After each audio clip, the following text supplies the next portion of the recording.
Football fans watch as the ice beneath Frank Lampard's job breaks and Thomas Tuchel is signed for Chelsea. Hello and welcome to the Sideline podcast. Hi, Fionn. Hi, Anna. How are you today?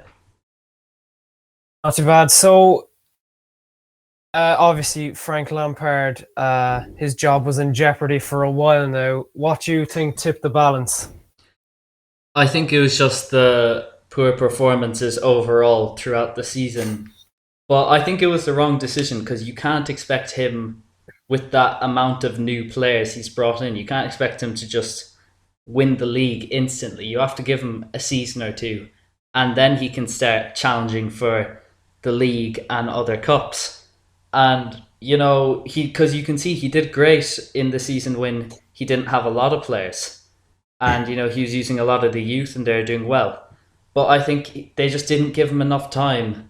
With all the new players, he was still trying to find the right team, the right squad to work around, and it just wasn't really working for him. We know, obviously, he massively overachieved last season on his first, his first year in the job, and we've spoke about him on this podcast before. But he really, it's a case of, should he have taken the time to, build up his CV as a coach, instead of, taking the job straight away? It's a big job for your first job, Yeah, he came into it quickly and he did great with them when he was with them in his first season. And obviously then in the second season, he brought in a lot of players and it boosted the squad, but at the same time, he got rid of a lot of players that had done great for him the season before. And, one of the players we saw from the season before stay in the squad was Mason Mount. And he was probably their top player altogether this season, nearly. He's been great. But, it's just, I think he should have been given more time, and it's unfair on his half. Because if you give him more time with the squad he has, he would easily be challenging for titles in a season or two. Yeah, you spoke about Mason Mount there. He actually was dropped.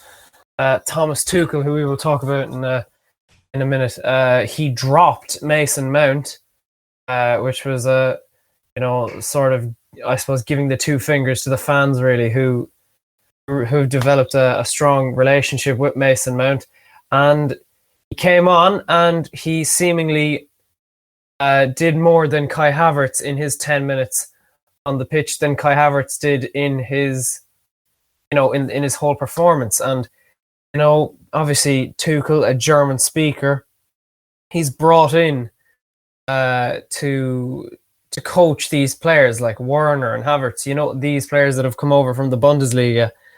And it's going to be interesting to see how it works out for him. Yeah, the only thing we've seen him actually do well is get PSG to the Champions League final, but then you look at PSG's team and they have an outstanding squad. Other than that, you can't praise him for winning like the French league when you see the team he has. They have such a good team and they just do it anyway, no matter who's their manager nearly. So, but he did get PSG to the Champions League final. So he might be the right man for Chelsea, but we'll have to find out. They did draw 0-0 with Wolves, but obviously it was only his first game in. He had only had one training session with the team. But yeah, like you said, the dropping of Mason Mount was surprising considering how well he's been doing. And I thought it was unfair. But obviously, I reckon he was going based off what he had seen in that training. But still, I think it's a bit unfair on Mason Mount's half. It is amazing though how he's come to Chelsea and he, I suppose it's just so typical of Roman Abramovich to only give him an 18-month contract.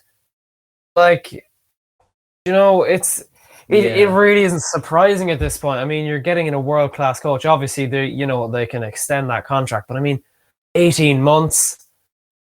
It's like if I was Thomas Tuchel, I wouldn't be overly confident. We saw what happened to Watford. I mean, Watford were a shambles when they sacked all their managers. They kept on getting new ones and sacking them, and they got relegated.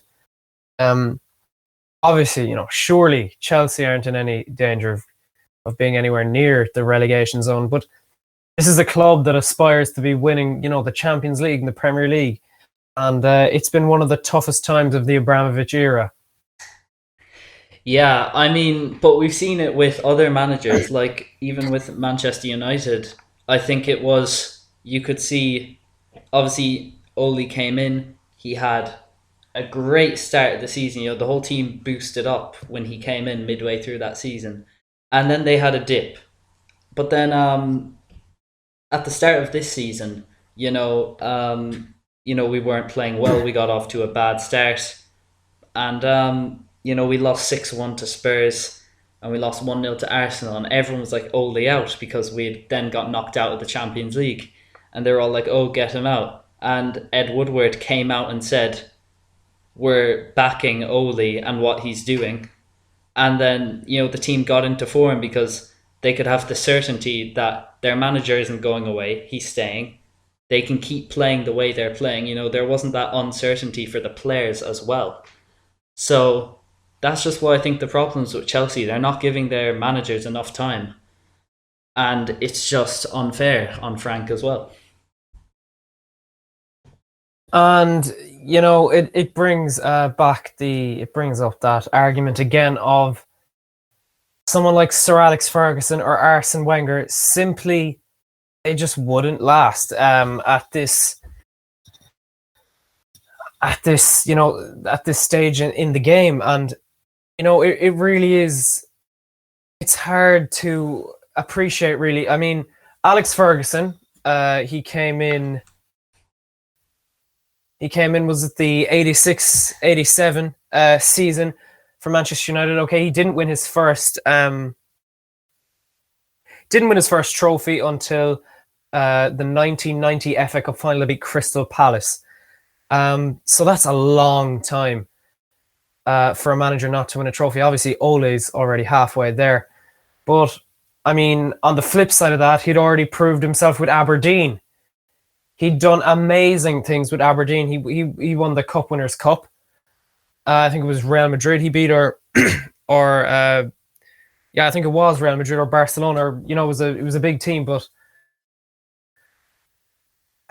like, especially for a person like Ole, who's only been up in Norway with Molde, and Frank Lampard with Derby, it is hard to see another manager getting that length of time, because the fans, they just get sick of a manager and they just want more. And I think it's nearly disrespectful to the manager if they're not, like, you can't expect anyone to be winning trophies straight away at any club, at any level. Yeah, I mean, you can see that with Mikel Arteta. He's done okay with Arsenal, then he had a poor performance, but you can't, just because they've had a dip in performance, you can't, and it's like his first or second season, you can't just go, get him out, we want better performances. And if you think that way and you work that way, if they got rid of Mikel Arteta, brought someone else in, they're not going to, the new manager isn't going to come in and just save their problems and instantly win the league. You have to learn to give managers time and be patient.